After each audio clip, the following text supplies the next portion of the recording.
Welcome to the Step Up seminar series. Those of you who've been here before in some of the prior sessions, welcome back. Those of you who are new, we are thrilled to have you here for a discussion from practitioners to try and enhance your preparation in terms of the real world. My name is Lee Pinkowitz. I'm Associate Professor of Finance and the Associate Director for Student Engagement at the Center for Financial Markets and Policy, one of the co-sponsors of this. All these sessions are standalone, but Tim is actually, this is his second session. So Tim is going to give a very brief kind of review of what that was. Remember, these sessions are standalone, but we don't want you to feel as though, well, wait a second, if I wasn't here, I'm going to miss out. So we're not going to, don't worry about that. I am going to, since many of you are new, I'm going to turn it over to my colleague who is responsible for helping put this together with me, Tom Bianco. Maybe just a real quick intro of Tim for the people who haven't been here. Tom. Thank you, Lee. Even though these are all standalone, Lee and I have worked with each of the presenters to just sort of get a mosaic of, and in this segment of 6 speakers, of how research is carried on Wall Street, both on the sell side and on the buy side. So, and Alexia Quadrani and Tim Nollen have worked very closely together for many years. Alexia gave a product line overview, and hers was more from 50,000 feet in terms of it. Tim is really, his 2 sessions are really meant to be the nuts and bolts of how you do research. And in doing the nuts and bolts, we wanted to make sure that you had a skill base around that. So last time Tim spoke, he talked about, looking at a stock and taking it from a macro standpoint, looking at it from a qualitative standpoint and a quantitative standpoint. This time around, he's going to do a continuation of that and talk to you about valuation and how you communicate all of your reports to the constituencies. There was also a request from people that heard him last time to talk a little bit deeper about how you develop a theme and how you stay with a theme as it evolves, and he's going to do that once again. So with that, Tim Nollen. Great, thanks, Tom. Thanks, Lee. Welcome back, everybody. Or if you guys were not here last week, welcome. We are designing this to have some continuity. So if you missed last week, I do encourage you to go back and watch the replay, because I'm going to be carrying on where I left off last time. So what I'd like to cover today is, I'll do a very, very, very brief review of what we went through last week, literally 1 or 2 minutes. And that leads into the main, I think, one of the 2 main thrusts of the conversation today, which is going to be about valuation, basically how we do valuation on Wall Street. And then a separate section on basically presentation skills, like how do we come up with themes, how do we present to investor clients that we speak with, and a topic near and dear to my heart, which is how to write effectively.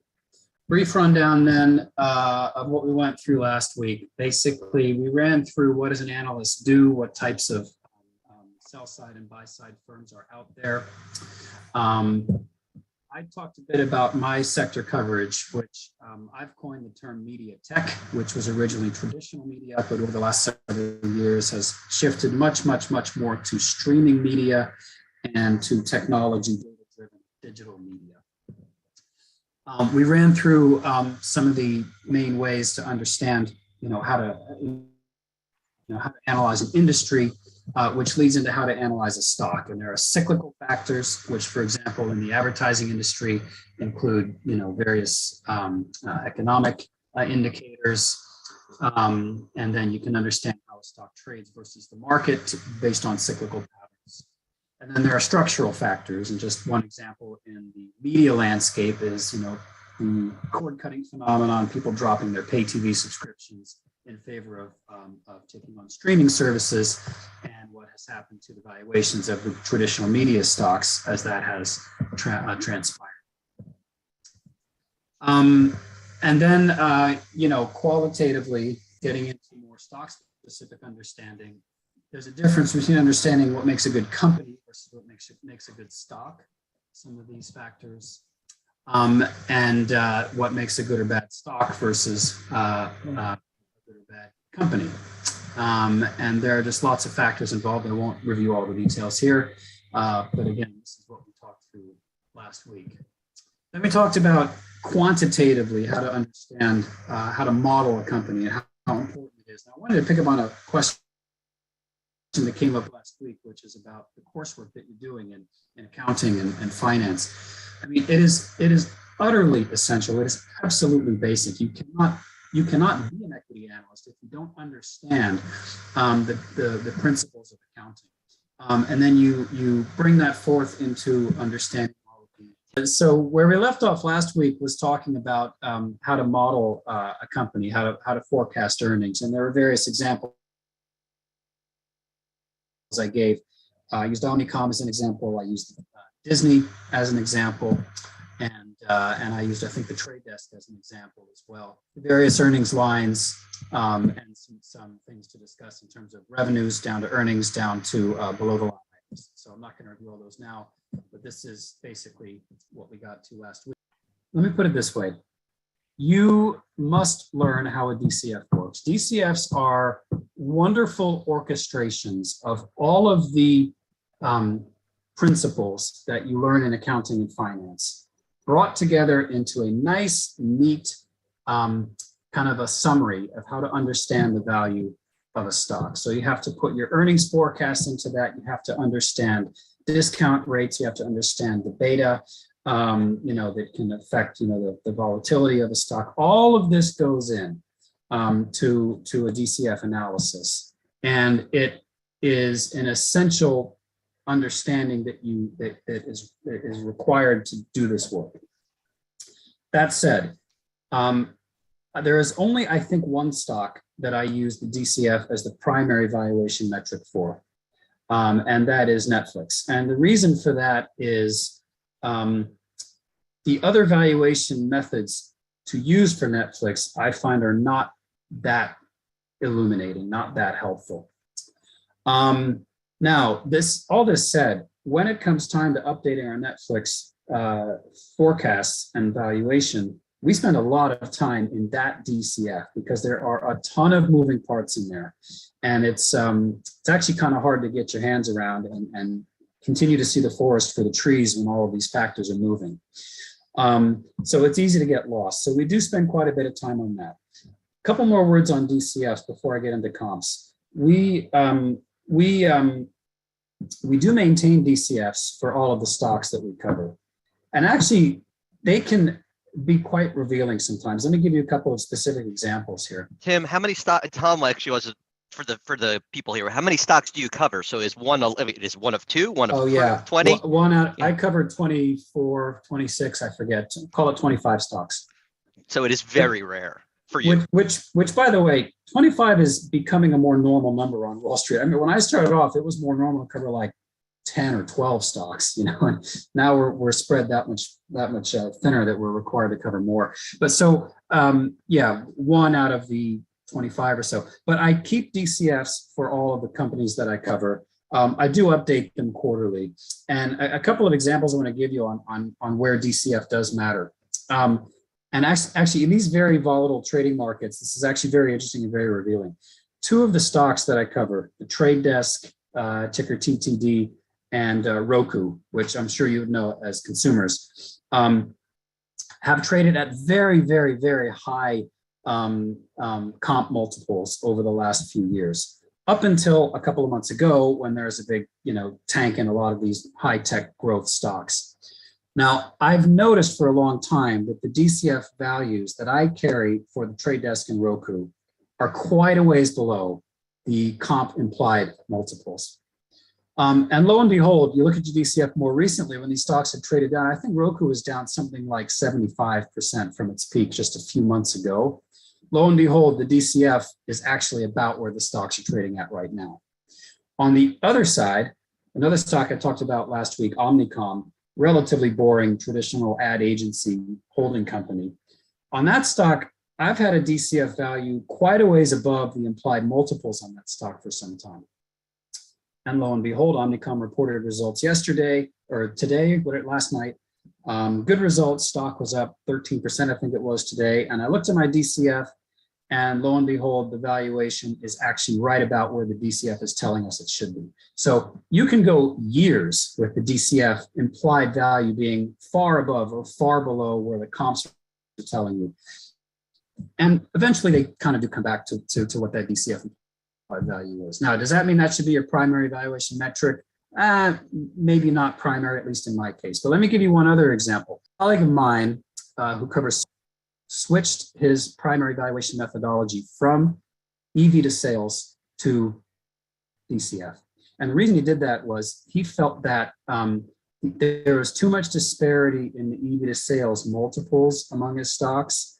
And he felt that earnings were becoming much more important in investors' minds rather than just sales, right? EV to sales being a primary metric for software stocks. So he said, you know what, I'm going to make the switch. I'm going to look more at earnings multiples, and I'm going to use DCF as my primary valuation methodology. So these things do move around. So I'm going to talk about some of the comp multiples that we use, and then I'll show you some examples. So what multiples to use really depend on what sector you're following and what subsector, and just the way the market looks at it. I mean, comps are there because that is simply how the market looks at things, and you might agree or disagree with it, but that is how it's done, and so that is how we look at things, and they vary among the different sectors we follow, even the various companies I follow. So for some of the more mature companies, like the ad agency groups or the TV network groups, PE or EBITDA, EV to EBITDA are common metrics. PE, I was kind of brought up always using PE as the primary methodology. And you can look at how these stocks have traded versus one another, how they have traded versus historical averages, how they trade versus the S&P 500. These can be your sort of benchmarks. EV to EBITDA is a nice proxy for cash flows. One metric I did not put on here because I don't use it is price to free cash flow ratio. But EV to EBITDA is kind of the inverse, kind of a nice proxy for that. And actually cable stocks like Comcast and Charter are commonly valued on EV to EBITDA or price to free cash flow. EV to sales, as I mentioned, is a very common metric amongst higher growth tech and software names. I never used to look at EV to sales until I started picking up coverage of stocks like the Trade Desk and Roku. It's also very helpful for companies with negative earnings, where an EV to EBITDA or PE metric is kind of useless. For very mature companies, and I do have a couple of these, we do look at dividend yields. When I lived in London and covered European stocks, I found that dividend yield was more often referred to there. I think the Europeans like their dividends. Income investors, the whole class of investors that require a dividend to be paid, and so they want to know what the dividend yield is. So, a couple of the companies that I follow, like WPP or Pearson, which you may know, the educational publisher, dividend yield is often referred to for those two. And then I guess lastly for me, some of the parts analysis, and I'm going to get to a couple more examples in another slide or two, but companies that have, a variety of businesses or hidden assets, or if you have a sense that the stock, the company might be a candidate for a breakup, a split out, an acquisition, some of the parts analyses can also be useful for them. This is a snippet from my comp sheet. This is already going back almost a year, actually. But I just wanted to emphasize to demonstrate some of the points on here. So this is what we refer to on a daily basis. And an investor might ask me, how do you, what's your relative valuation on stock A versus stock B? So here's our, the tickers, our ratings. We try to keep a variety of outperform, neutral, and underperform ratings. And then we keep some of the main numbers on here. I know it looks like a lot of information on a page, but I find it very, very helpful to see what are the sales numbers, what are the EBITDA numbers, what are the EPS numbers. And then here are the comps that we refer to here. EV to sales is not referred to for the agencies. It's not really referred to for the media and entertainment groups. And for this group of ad tech stocks, it is referred to, but look at the disparity among some of these here. Criteo is trading at 1.7 times. The Trade Desk is trading at 25.4 times. You can't really compare them one to the other. But it is very useful, quite illuminating to try to understand the reasons why. Why does a Trade Desk trade at 25 times versus Criteo at 2? In this case, it's because the Trade Desk has had a good track record of meeting guidance, beating expectations, raising guidance forecasts. They have very strong revenue growth and very high margins. And the combination of those two is somewhat unusual in the high tech or the high growth tech and software space. Criteo, by contrast, has gone through a very difficult transformation over the last few years. They lost a lot of revenue for a number of reasons based on Apple and Google changing some of their policies. And Criteo fell very badly out of favor. It is now starting to recover. It's looking better, but its growth and margins are not as high as the Trade Desk. But mainly, I think it's because it has fallen so out of favor that its multiples are just so much lower than the Trade Desk, which is much more better liked by investors. We look more at PE for the agencies. We look more at EV to EBITDA for the media and entertainment names. Sorry, I'm not circling correctly. But as you can see, there's a huge variety in here as well. Disney trades at a much higher multiple because of its streaming services, which I'll get to in a minute. AMC, Discovery, Fox, Lionsgate, Viacom, CBS, they're trading, I guess you could say, more in a relatively tighter range, but there's still quite a bit of variety amongst those. So this is where you really have to dig in more and understand each of the companies, understand if there's a sum of the parts worth doing, understand what the various drivers are. And then you see we've got dividend yields over here. Cash flow yields, I don't really look at those too often. Anyway, that's my comp sheet. Let me look at a couple of specifics. Are there any questions thus far? Tim, Is this all clear enough so far? Quick question for you. Actually, came in from Tom, but how? Because you have to put when you are analyzing a company, you've got a price target, right? How do you take all of this information, DCF and multiples, and come up with a price target? And then do your clients actually ask like what details you have in your DCF model or which comps you've selected? So how do you take all of this and boil it down to here's the target price? Yeah. Well, no, I almost never get questions on what goes into my DCF. Okay. It does happen, but rarely. I always get questions on what are my relative comps and how do I think about them. I don't have an example in here, but I'll give you another one. There's 4 stocks that I cover that are in the let's call it the mobile app advertising and video gaming space. I don't know if you guys would know these names, but Unity, which I mentioned last week, which is a gaming software platform and also has an ad tech business.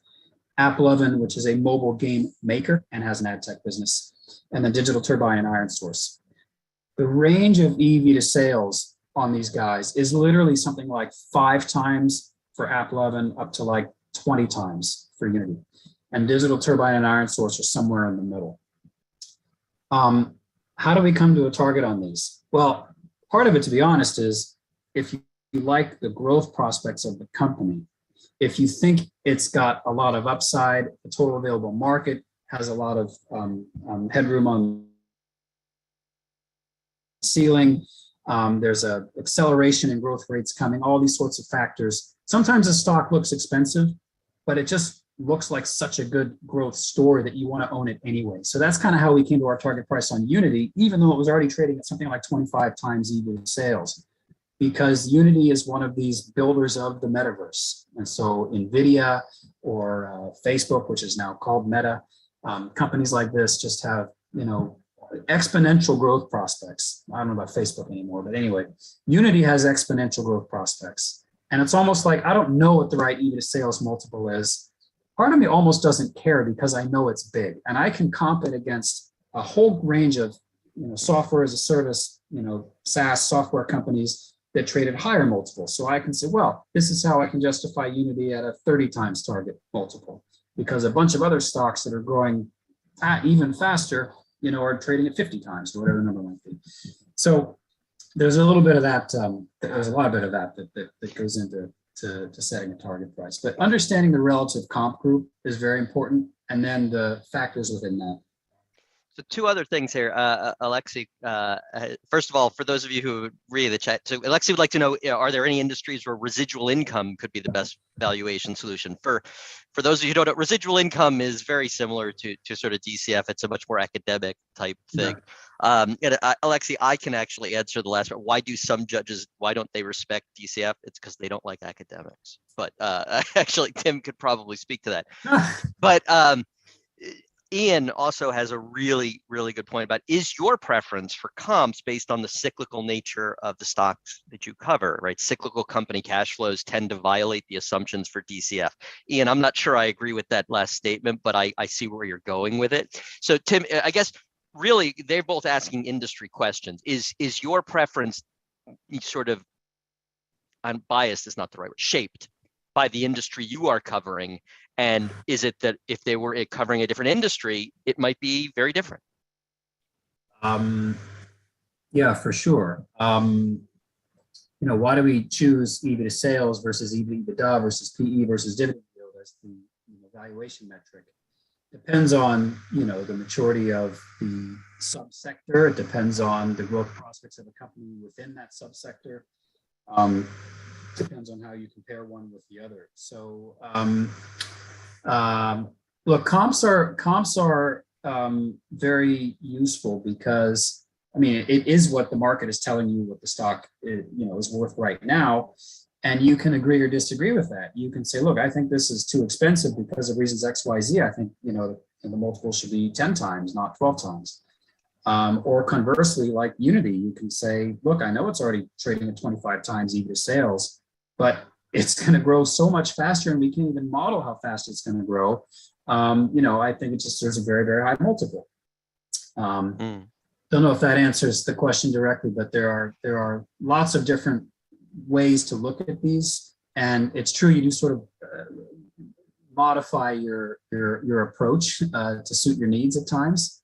That is true. If there's a criticism of comps, it is absolutely that. Look, you can sometimes get caught in a cycle here where you're comparing all the stocks to each other, right? And so what's the right metric? Back to my mobile ad tech example, AppLovin at 5 times or whatever it is, and Unity at 20 times, and these other two guys in the middle. Well, there are reasons why Unity is up there and AppLovin is down here. I guess the sum of the parts, actually, the mobile gaming comps that it trades in line with trade at much lower multiples, whereas the ad tech business that it runs trades at higher multiples. So we settle on a breakdown of the valuation, kind of based on the other two companies in that group, Digital Turbine and IronSource, which are kind of more, call it pure play ad tech names without the gaming component to them. And so we use that as kind of a basis for what's kind of like a benchmark EV to sales multiple we should be thinking about for this group. So if 20 is the high and 5 is the low, well, the other two guys are trading at 10 to 15. So we can kind of use that as a reference point. Did that answer the question, or was there more to it? No, I think that was good. James, I'm going to type the financials in the chat, so I'll answer that. Go ahead, Tim. You're good. All right. Kind of actually addressed some of these, but let me give you some more. I've addressed most of these already, actually. Let me go back up to another slide, because PE and EV to EBITDA. Sorry, I lost my head. PE and EV to EBITDA multiples can be very revealing if you look at historical levels. So last week I gave a slide up here showing this is the media network groups, AMC, Discovery, Viacom, Comcast. I guess you got those 4 on this chart right here. The average 10-year EV to EBITDA multiple is this black line here. The average 5-year is lower. The average 2-year is even lower. And you can see they've all basically gone downhill, right? So the the reference point has just steadily gone down over the years. Then you look at these guys within that and you sort of say, well, the group as a whole trades at an average of, I'm going to make this up, 8 times right now. Actually, it is 8 times. That's below the 10-year average, the 5-year average, right? Why is that? Why do we think it should be there? Or why do we think it might actually improve to get back up to a historical average? We actually made this argument just today in a note we published on Omnicom, which I just mentioned, which after 4 or 5 years of kind of, being a bit lost in the wilderness and the growth rate stalled and COVID hit and they had to take all these, all severance and all sorts of things. Omnicom reported today their results actually were kind of knockout, back up to double-digit growth in 2021, guiding to 5 to 6% top-line growth in 2022. That's a lot higher than people were expecting. It's a lot higher than it's been for the last 5 years. So I made the argument that, historically Omnicom is traded at about a 16 times PE multiple, 15 times PE multiple. Historically traded more in line with the S&P 500. It's still at a big discount to the S&P 500 right now. And we set our new target price actually at 14, getting much closer to that sort of 15 times historical average. Tim, Guillermo has asked a really good question in the chat. And basically it's, how do you deal with investments in intangibles, for instance, R&D and intellectual property for software as a service companies? But we can think more generally. He's asking, do these expenses distort multiples? Now, Guillermo, I don't know if you were intending this, right? But this is because in the US, for those of you who don't know, in the US, R&D is fully expensed through the income statement, according to GAAP. And so it would seem to be short-lived, but R&D tends to be associated with a long-lived asset officially. Any idea of how do you deal with intangibles, or does it affect all the companies within your industry uniformly?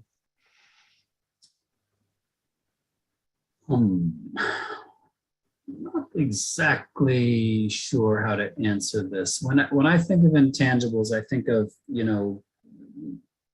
goodwill and intangibles, which is a number that we just basically hold on the. So think of our R&D. Think of our R&D, right? So, for instance, you could do this. By the way, you can think about it advertising as well. I saw you had some companies in London. I don't know if they're under IFRS or GAAP accounting, right? But in the US, advertising and R&D get expensed through the income statement directly, right? And so, do you or do analysts try to make any adjustment for that? Okay.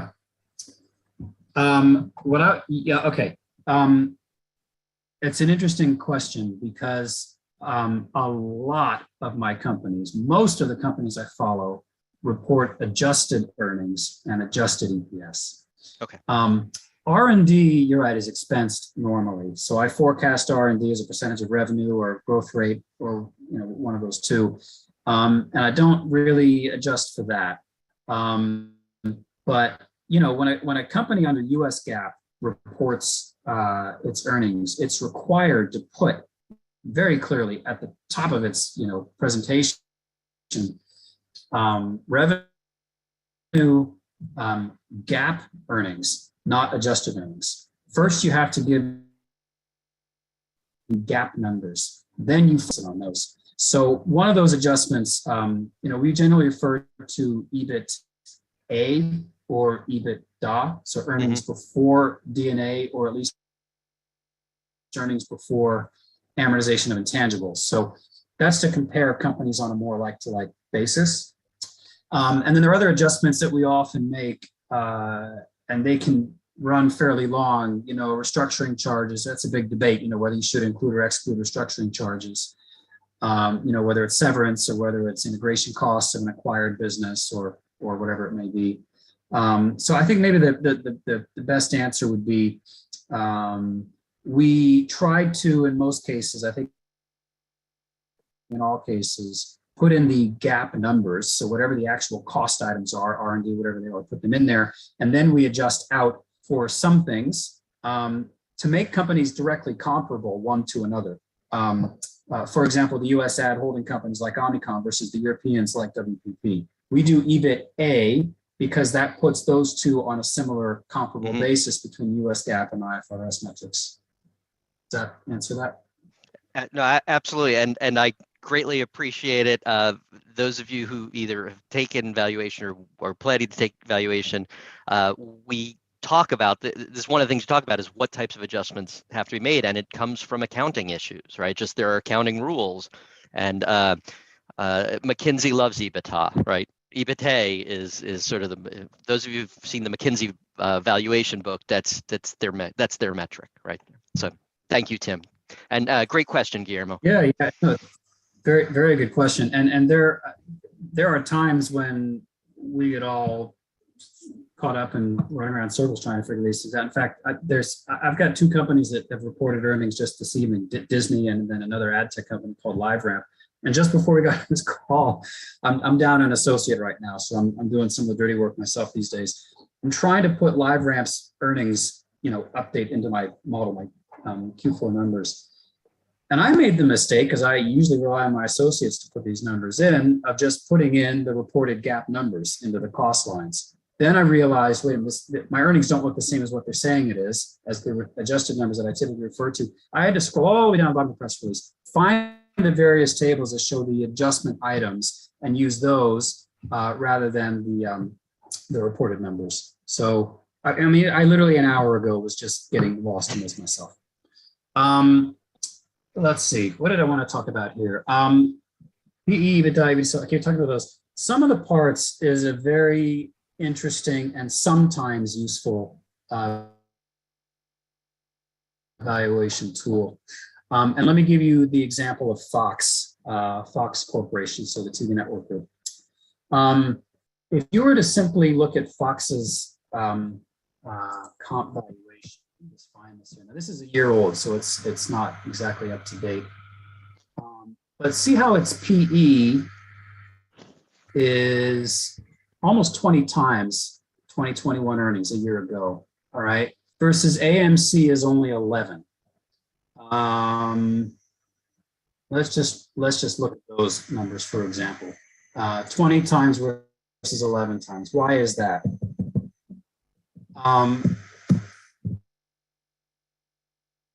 Fox has a lot of assets, you could call hidden assets, that don't necessarily show up in the earnings, in the normal EBITDA. One of those is a tax shield that it was able to create when it sold a big chunk of its business to Disney about 3 years ago. Remember, Disney bought a number of Fox assets, 20th Century Fox film studio, and some networks and so forth. In shield. So if you just look at Fox's EV, EBITDA, or PE valuation, it's going to look high because the market is assigning a value to that tax shield, which does not actually show up clearly in the earnings multiples. In addition, Fox has some below the line assets. As part of the Disney sale, they kept their studio lot in Century City, which they rent out to Disney. The value of that lot, just because think of all the explosion in streaming content and production and so forth, and the location of that studio, valuation of that lot is at least, I think it's a earnings, but it is an asset that you should account for below the line. And then a third thing, which showed up today, Fox reported numbers this morning. Fox owns a stake in a UK listed betting business called Flutter. The value of that stake has collapsed, along with lots of other valuations in the last few. And that alone led to Fox recording, for GAAP purposes, an earnings loss compared to their day-to-day revenue and earnings. Their earnings were actually positive. So we had to go into our sum of the parts and basically update our valuation for that publicly listed Flutter asset, which ended up reducing the overall value of Fox on the sum of the parts basis. So I hope all that makes sense. It's more detail than you needed, but the point is there are a lot of assets within Fox that don't necessarily appear in the revenue and earnings for this particular company. Time is moving on, and I want to make sure we get to the presentation stuff. So I'll get to the oral presentation, the pitching bit, after I address the writing. And the reason I want to do it that way is the nature of equity research, in my opinion, is you have to understand the industry, you have to understand the company, you have to know the numbers, which we just went through. You have to be able to write a report because that is your calling card. That's what people actually read first. In fact, you usually can't talk about the numbers, and you certainly can't talk about upgrading or downgrading the stock. Right. Then you go out and you pitch the stock. Okay. We've addressed this, I think, the last couple of sessions. You know, there are different types of reports that we write. There's a quarterly earnings note, which I'm buried in, this week and next week. I try to keep these to like just a one-page, very concise summary. Or there's a news reaction, announces an acquisition, or the CF flash notes here at Macquarie. Just a quick note. Got to be concise, to the point, get your point across quickly. Then we do what I call stock or industry notes, generally like a 2 or 5 page type of a note. It might be a 10-page note, focusing on a single issue. Could be, a theme that you're developing. The themes for me, for example, in the ad tech space is data privacy. Given all the regulations that have come around, given all these moves by Apple to restrict the IDFA, which has helped mobile marketers to date with their targeting. This is a big reason why Facebook has been struggling recently. Meta, I should say, has been struggling, is because Apple changed the terms of engagement. And so I write fairly often thematic notes that started off with a big report. This is the third bullet, a big, 60 or 80 page report that I did on addressable advertising, with privacy as an important theme within that. Over the last 3 years or so, I've just done a series of 2, 3, 4, 5, maybe 10 pages on this data privacy topic. You might also write on, a company theme, whatever it might be. And then you got the big, as one colleague of mine used to call them, phone book reports. I don't remember what a phone book used to be. Just a big doorstopper, a big fat report that goes into lots and lots of things. It's important, I think, to develop your writing style. Please do not underestimate the importance of writing. And I think I mentioned last time, and I'll say it again. In my opinion, use publications like the Economist, the Financial Times, the Wall Street Journal, the New York Times. Use them as sort of guides to writing style, a way of telling a story that appeals both to a beginner and to an expert. So if you can frame your idea and write it out in a way that the reader can understand, that is a more valuable skill than you might realize. You have to know who you are writing to. I'm going to talk about this in the presentation, the oral presentation as well, right? When I'm writing a research report, I kind of have 3 groups of audience members in mind. First and foremost, I suppose you have to say is the investor base that I'm writing to, right? Our institutional investor clients that are reading my research and paying for it. And they might be, long or short the stock. They might be hedge funds. They might be long only funds. They might be, whatever sort of approach they may be taking. I have to be aware that I'm writing for that primary audience. They are our clients. To get to that client base, though, I very much have in mind that I'm writing for my sales force, because typically what happens is you write a research report, you go on the morning call, which I'll talk about in a minute, and the sales force takes that information and they go out to the broader client base, and they get on the phone and they email and they market that report. So you have to say things in a clear, concise manner, that a salesperson who is,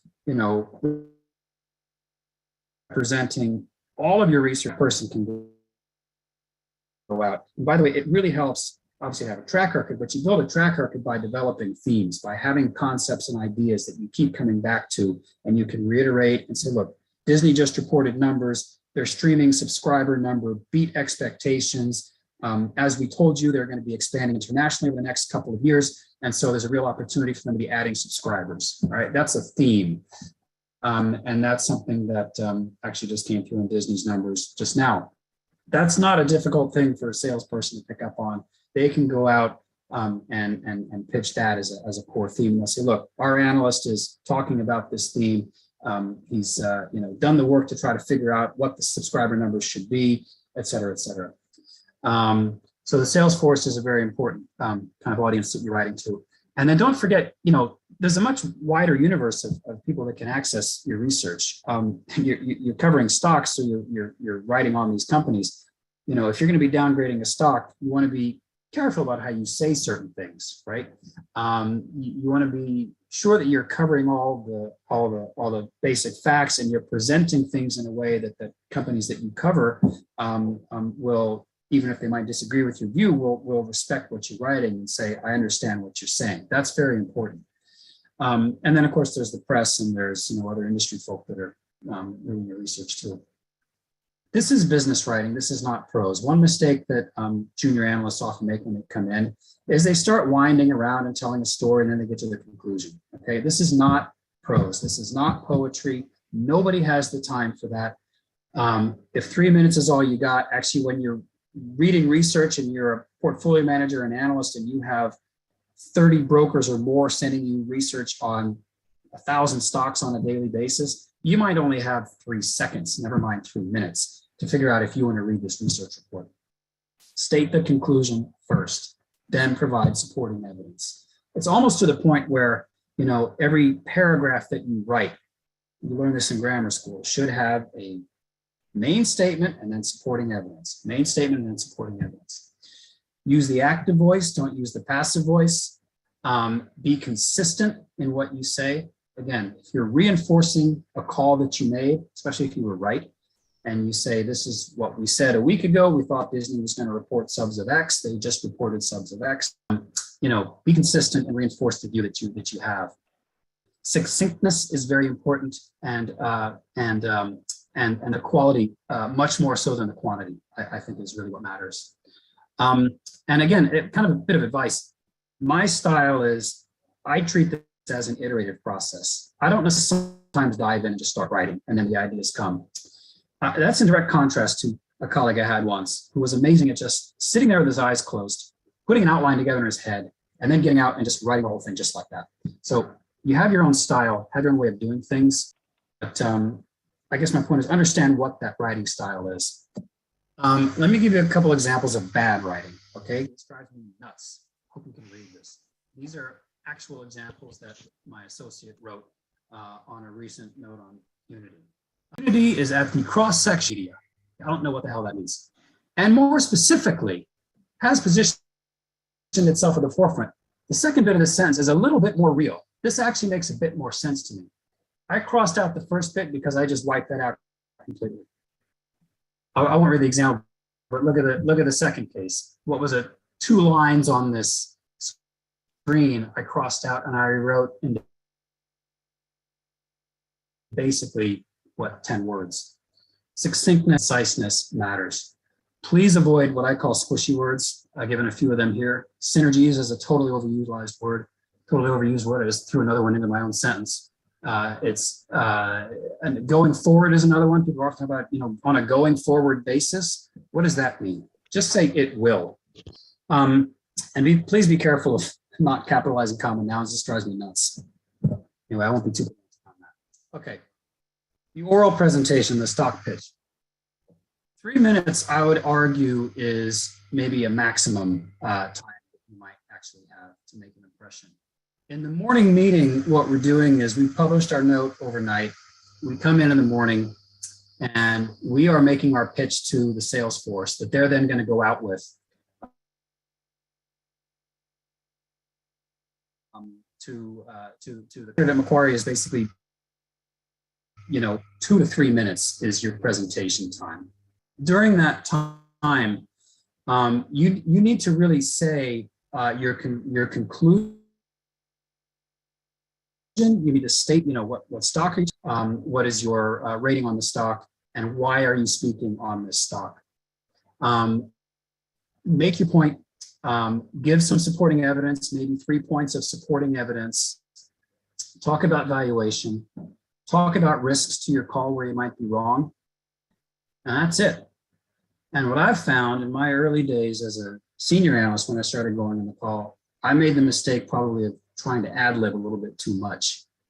I found that I need to actually write stuff out myself, and it might seem a little bit simplistic, but I sit there and read it. I just sit there in the morning meeting and I read my presentation. You have to bear in mind, you're probably going to be on a call with, I said 4 to 6, that was our standard. 6 was an ideal number of morning meeting speakers.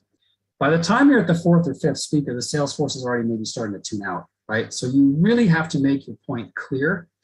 And whatever you think you're going to say, you have to probably, cut it down and make it even more clear.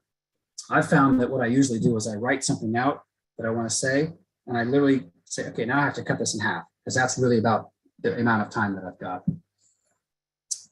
So morning meeting presentation, think of it in terms of 2 to 3 minutes, and then you might have, another 2 to 3 minutes of questions from sales. We also have afternoon meetings or teach-in meetings, which can go longer. This could be, for example, initiation of a company that might just require more time to talk through, or digestion of a complex topic, whatever it may be. So those are the kinds of the 2 internal types of presentations that we do. I threw up an example here. I'm certainly not going to read all of this. I hope you can see it. This is something that I wrote up. This is actually a relatively long morning call pitch for me, but it's when we launched coverage on 6 stocks. And basically the point I want to make here is, why are we on the call? What are we doing? Why does this matter, right? What are we saying here? How do we look at these stocks? What makes our viewpoint different perhaps from others? And then talk about the financials. Then I just focused on 2 particular stocks that I was pushing. And so I just copied in here what we said on Unity. All right. So basically what it does, what the numbers look like, following on the themes from up here, and then target price. And here's a 30 times EV to sales multiple I was talking about before. This, like I said, is probably actually pretty long for a morning call pitch. I would say, Tim, you've learned your lessons well, because that's a perfect, that is a perfect morning call for the commentary on the initiating coverage. And Tim, Well, I have been doing this for 20 years by now, Tom. Yes, yes. But the other thing is, sort of telling people about the 1-pager that you write behind this that follows up and then gets printed out is, Tim, what I'd like to, you mentioned this, but I'd like you to, I guess, address this or stress it, right? Which is the business writing, the bottom line up front, right? Do you find, because we find this with students, do you find that junior analysts want to tell you everything they did with their analysis before they get to their conclusion, right? In other words, is it the analysis? So the way you write should be completely the reverse of the way you do the analysis. Does that seem reasonable? Yeah, that's a good way to put it. In fact, in Macquarie's Japan research division, they have a standard where the first heading, the first bullet of every note says conclusion. It says conclusion and the 1-liner, and then everything else follows from that. But yes, you're right. In fact, going back to my point on how this can be an iterative process, and maybe like step back for a second and talk about like how we develop a theme and come to writing a stock report. I find, it's a bit like the scientific method, I suppose, right? Go back to your chemistry class in high school. You sort of state a hypothesis, and then you go test that hypothesis, and you see if it proves out or not. It's hard to say, it's hard to come pick up a company or industry having no idea about it. I mean, you probably have some preconceived notion about it, right? Or I'm like, okay, I'm going to pick up coverage of Unity, and I know they just went public and the stock's doubled since it IPO'd. Therefore, probably every analyst that covers it already has a buy rating on it, right? So I have a preconceived notion about that. But I need to therefore try to put that to the side and then get down to basics and build everything up from the bottom, which is basically what this whole slide presentation from last week and this week has been about, how to do that. I find my writing style tends to be the same. I find some basic information, I jump in, I start writing, and the themes start to come to life as I go. An initiation report should be typically, I would say, 30 pages, sometimes more, sometimes less. You don't just do that in a week. You can spend months doing this. This mobile or ad tech and gaming sector, these 6 stocks that I picked up in the end of August, I started doing the work heavily on that in about May.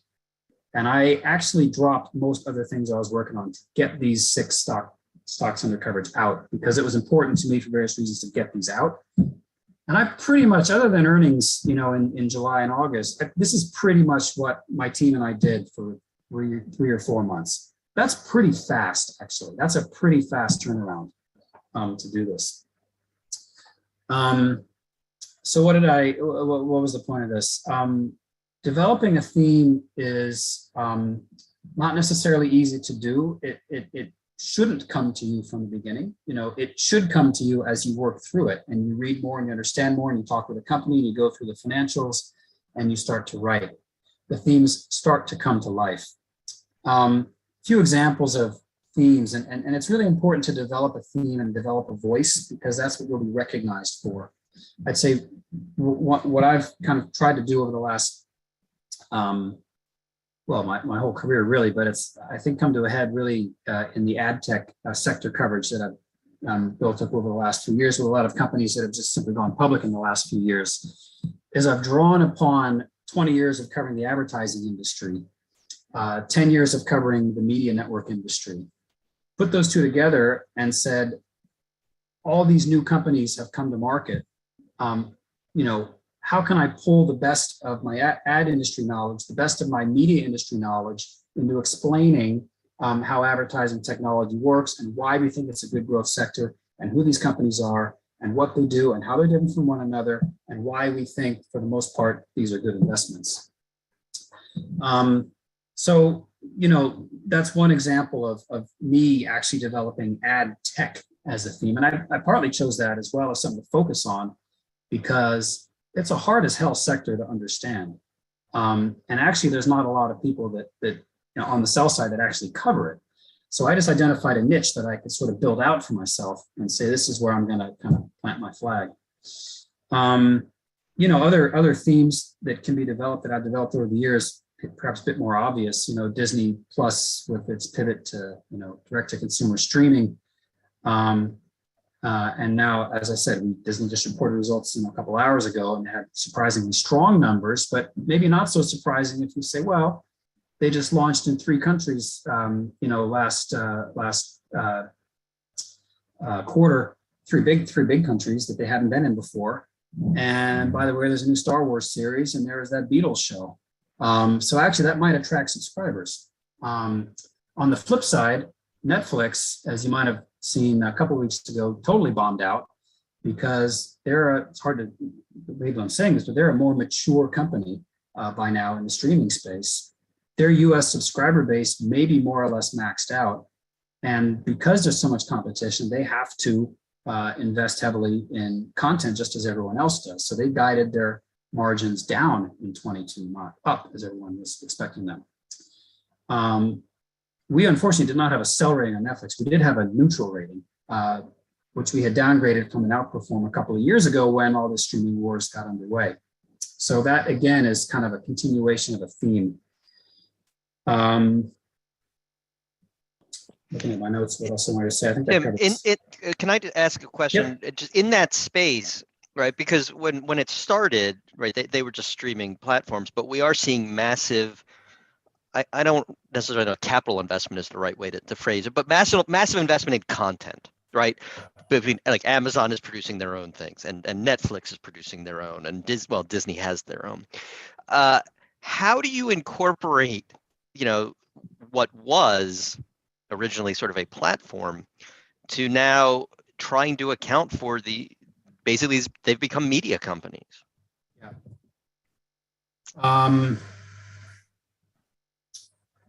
It actually goes back to this last bullet here, which I decided to skip, but I'll actually get to now. Up until 3 years ago, Disney was a traditional media company, albeit arguably the best, therefore usually traded at the highest multiples in the group. But when Disney made the big strategic decision to go over the top and launch its own streaming services to compete head on with Netflix and to provide a counter to the declining base of pay TV subscribers and the falling advertising that it was seeing. Investors' perception of Disney changed and the valuation methodology on Disney changed. It used to be a PE or an EV to EBITDA based stock. It became an EV to sales and a sum of the parts based stock. I think this will show up here. There you go. Can you see this? This was a year ago, so the numbers are not all up to date. If you could zoom in, it would be, or there you go. That'd be helpful. Yeah. The basis. Can you see this? Okay. A little bit. Yeah. A little bit. Well, this is what you need to see. Let's look at EV to EBITDA. This is the group right here. 21 and 22 EV to EBITDA. This is the peer group. Disney is well above everybody else. On PE, even more so. 39 times PE versus the average of the group at 16, including Disney. No, I think actually Disney's excluded from that average. But the point is, Disney's trading at much higher traditional multiples than the peer group because people are valuing it in terms of its streaming service. So what we started doing on Disney about 2.5 years ago when they came out with this plan was we applied a sum of the parts to what we thought would be its streaming subscriber numbers and revenue versus its traditional media businesses. We took Netflix's EV to sales multiple and applied that to Disney's streaming revenue expectations, going out a few years and discounting back, and then applying these traditional PE and EBITDA multiples to the rest of the Disney business. If you do that, you can very easily justify a Disney target price of, at the time, I think we were $200 or so, $210. So what you actually are suggesting, right, and I'm going to thank Tom for this prompt, right, but this is that strategic changes by companies could actually change the valuation methods that you use and the thematic, a thematic change or a strategy change can change the valuation method. Is that a fair assessment? Yes. And that goes back to the correct answer to DCF versus comps being it depends, and which comps to use being it depends. Yes, they do change, and you have to be flexible to that. You have to recognize those changes. I mean, a time will come when all these streaming services get more mature, and we'll start to look more at their earnings. I mean, I would even argue it's not right, and I've argued this for a long time on Netflix, that it's not right to value it on subs or on EV to sales because the content costs are so damn high. And actually in Netflix's case, by the way, their operating margin guidance is much lower in 22 than it was before, but it's still going to be around 20%. I mean, that's a real company. This is not a loss-making company.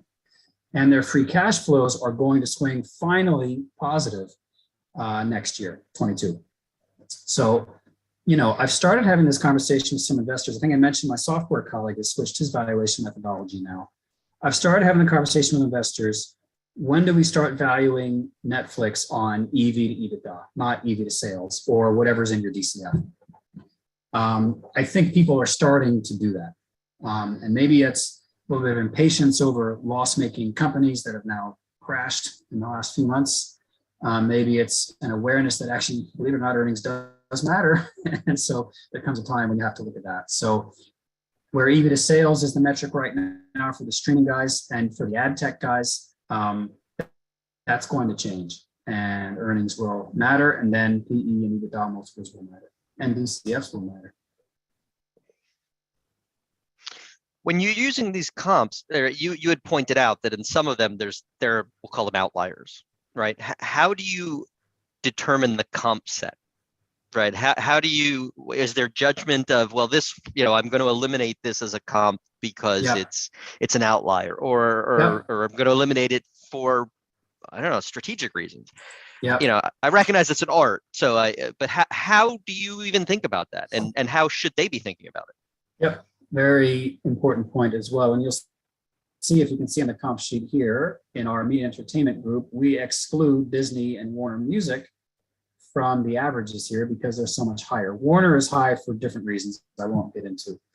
But Disney at 39 times versus the other guys at 8, 18. And by the way, Discovery and Viacom CBS are very much inflated here because this was right around the time. Might